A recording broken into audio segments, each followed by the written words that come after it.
Virusli APK ilovalar bu rasmiy bo'lmagan manbalardan yuklab olinadigan va telefoningizga zararli dastur o'rnatadigan ilovalardir.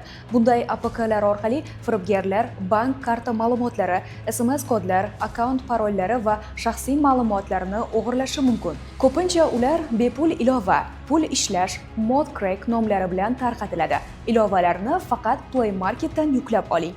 Shubhali APKlarni o'rnatmang va ortiqcha ruxsatlarga yo'l qo'ymang. Shuningdek, bugungi kunda juda ko'p tarqalayotgan firibgarlikning yana bir turi soxta SMSlar. Masalan, kompensatsiya beriladi mazmunidagi SMSlar. Bu fuqarolarni aldashga qaratilgan firibgarlik xabarlari. Bunday SMSlarda odatda sizga davlat yoki bank tomonidan pul ajratiladi deb yoziladi va havolani bosish, karta ma'lumotlarini kiritish yoki SMS kodni yuborish so'raladi. Unutmang, davlat idoralari va banklar hech qachon SMS orqali karta paroli yoki tasdiqlash kodini so'ramaydi. Shoshiltiruvchi matn: bugun tasdiqlang, aks holda bekor qilinadi mazmunidagi xabarlar. Noma'lum raqam yoki havola, pul va'dasi.